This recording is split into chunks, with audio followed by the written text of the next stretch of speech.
The First World War not only united America to defeat a common enemy, it brought Americans from many nationalities together in ways that few might have anticipated when the war began.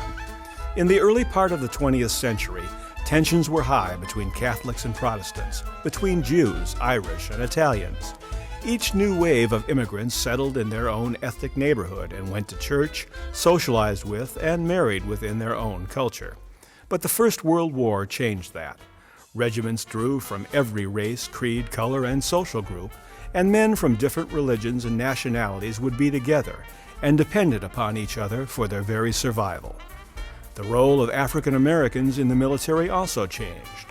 When the U.S. entered the war seeking volunteers, blacks were not allowed to enlist because quotas for African Americans were filled. When the draft came in, blacks were once again accepted, and over 400,000 African Americans would serve in this conflict, in segregated units, in a fight for democratic liberties they themselves did not enjoy. Unlike blacks, American Indians in World War I served in integrated units, and no group made a larger per capita contribution. Indian tribes had their own languages and dialects that few outside the tribes understood, and many of their languages were not written down.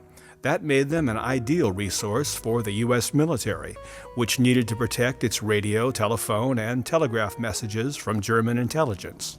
The military recruited these Indians as code talkers to send messages back and forth in their native languages.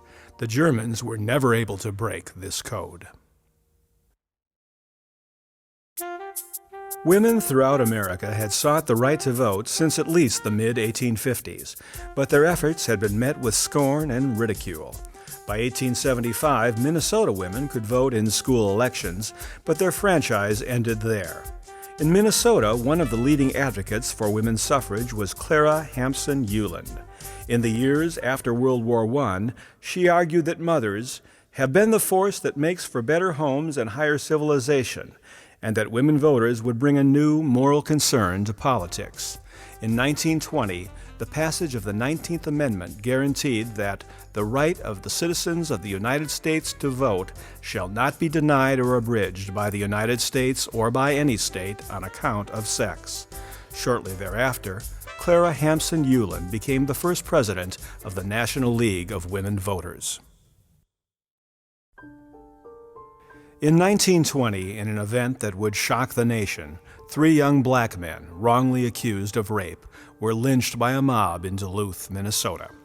2 teenagers, James Sullivan and Irene Tuscan, claimed they had both been assaulted by black workers employed by a traveling circus, and that Tuscan had been raped by 5 or 6 of them.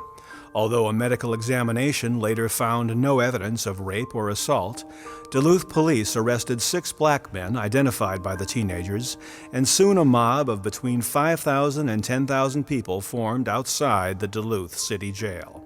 The mob seized 3 black men, Elias Clayton, Elmer Jackson, and Isaac McGee, held a mock trial and found them guilty of Irene Tuscan's rape. They were taken to First Street and 2nd Avenue East, where they were lynched. The next day, the Minnesota National Guard arrived in Duluth to guard the remaining prisoners. The killings made headlines throughout the country. Many were shocked that such an atrocity had happened in Minnesota. In 2003, the city of Duluth erected a memorial to the murdered workers, and thousands of citizens gathered to recall this sad chapter in Minnesota history and to plea for tolerance and humanity. There was more proof that racism and hate were not the province of the southern states. The year after the Duluth lynchings, Minnesota became the first state to pass an anti-lynching law. The following year, in 1922, the Ku Klux Klan held its first meeting in Minnesota, in a woods near Minneapolis. By the next year, there were as many as 10 active Ku Klux Klan chapters in Minneapolis alone. Its influence in Minnesota and the Dakotas continued to grow throughout the early 1920s. There were chapters on college campuses throughout the Midwest, and nationally, the Klan's membership was believed to number at least 100,000. The Klan would fade in the North toward the end of the 1920s as opposition to Klan violence grew, and other issues came to dominate public attention. But the prejudice and fear that motivated cross burnings and other notorious Klan activities remained. toward blacks, Jews, Catholics, and anyone who was not, in the Klan's estimation, a true, loyal American. Until 1924, Indians were not universally considered citizens of the United States. Although many had become citizens through military service, special treaties, or by marrying a citizen, some could not vote or enjoy the other rights of citizenship, and there was no path of naturalization available to them, as there was for new immigrants. Then in 1924, Congress passed the Federal Indian Citizenship Act, which granted citizenship to all Native Americans born in the United States. The move was seen as part of some U.S. leaders' goal to assimilate Indians into the American mainstream and to recognize their valiant service to the nation in World War I. In 1927, 10 young African Americans created the Credjefon Social Club. The club provided the Twin Cities black community with cultural, social, and recreational activities, and was also a source of economic development, philanthropy, and activism. The club eventually opened a cooperative food outlet and a credit union, offered college scholarships, and worked to integrate hotels. The name of the club was derived by using a letter from each of the original 10 members' names. Jews have lived in Minnesota since it was created as a territory in 1849.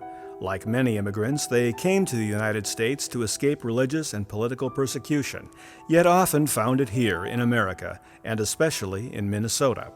While many American cities discriminated against Jews by limiting where they could live, work, or attend school, Minneapolis in particular had a nationwide reputation for its anti-Semitism. From the 1880s through the 1950s, the city's Jews were excluded from membership in many organizations, faced employment discrimination, and were not allowed to buy homes in certain neighborhoods.